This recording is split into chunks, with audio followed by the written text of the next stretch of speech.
Hey everyone, welcome back to the channel. Today, we're diving deep into a topic that's fascinated people for centuries.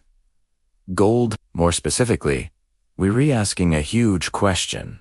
Just how much of the world's gold does the United States really have locked away in its vaults?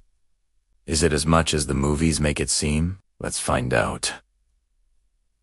The United States holds the largest official gold reserve in the world. As of recent data, the U.S. Treasury reports holding approximately 8,133 metric tons of gold. Now, that number might sound abstract.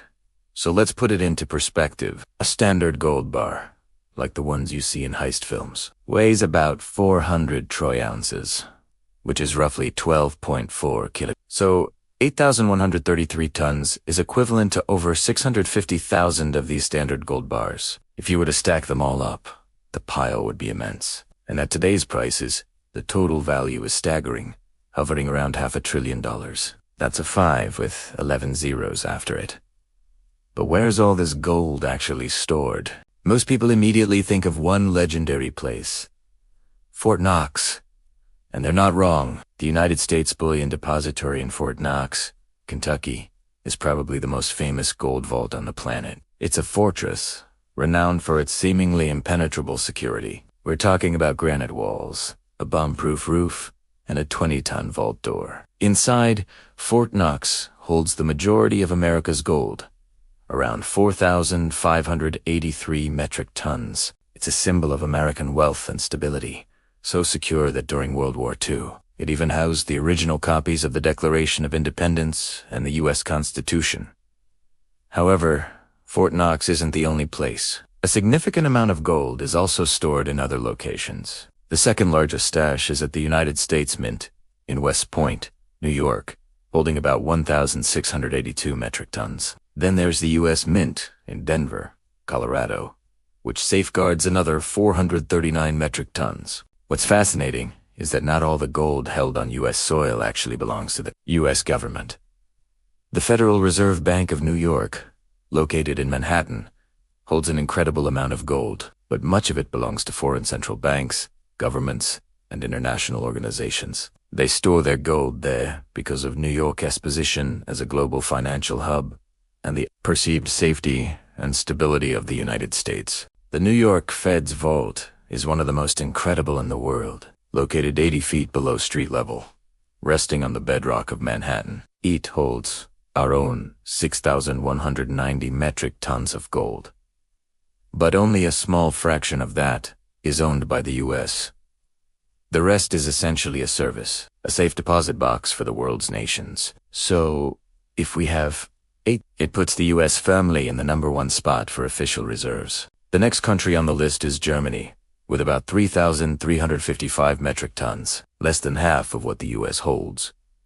After that comes Italy, France, Russia, and China. It's important to note we're talking about official asterisk reserves, the gold held by central banks and treasuries. The total amount of gold that has ever been mined in human history is estimated to be around 212,000 metric tons. So, the U.S. government's holdings represent a little under 4% of all the gold ever brought out of the ground. When you think about it that way, it's a significant, but not overwhelming, slice of the global pie. The rest is held in private hands, as jewelry, in other countries' reserves, or is used in industries like electronics. Now, why do countries, especially the U.S., hold so much gold? It seems a bit old-fashioned, right? Well, for a long time, the U.S. dollar was on the gold standard, meaning you could theoretically exchange your paper money for a fixed amount of gold. President Franklin D. Roosevelt took the U.S. off the domestic gold standard in 1933, and in 1971,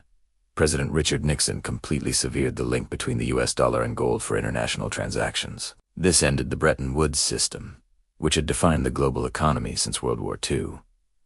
So, if our money isn't backed by gold anymore, why keep it? The answer is trust and stability. Gold is seen as the ultimate store of value. It is a safe haven asset that tends to hold its value during times of economic uncertainty, inflation, or geopolitical turmoil. When investors get nervous about stocks or currencies, they often flock to gold. For a government, Holding a large gold reserve sends a powerful message. It signals financial strength and credibility to the rest of the world. It's a form of insurance for the national economy. If there were ever a catastrophic crisis of confidence in the US dollar, these massive gold reserves could, in theory, be used to back a new currency or stabilize the financial system. It's a contingency plan, a financial bedrock for the nation. But holding all this gold isn't without its controversies and mysteries. For years, there have been conspiracy theories and calls for a full, independent audit of America's gold reserves.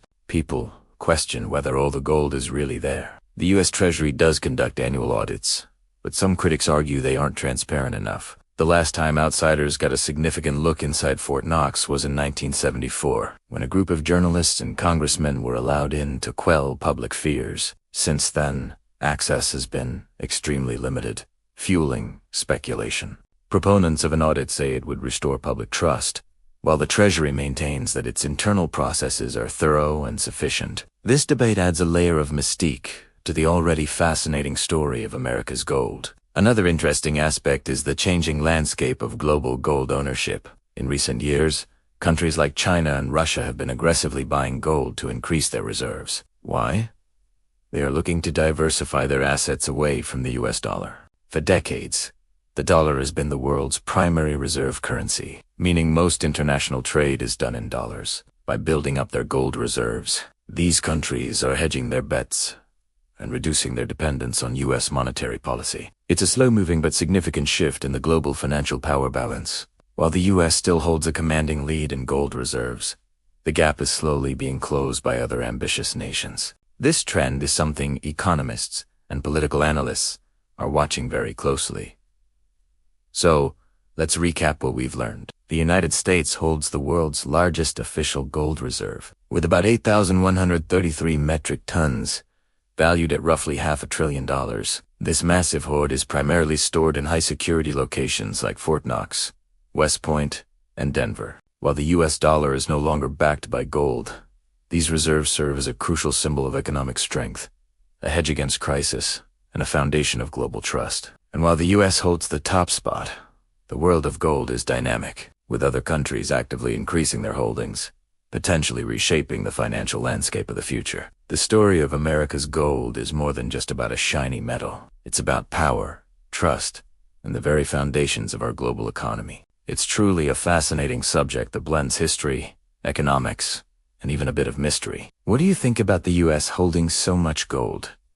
Should there be a full public audit? Let me know your thoughts down in the comments below. I'd love to hear what you think. Thanks so much for watching, and if you enjoyed this deep dive, don't forget to hit that like button and subscribe for more content just like this. We'll see you in the next video.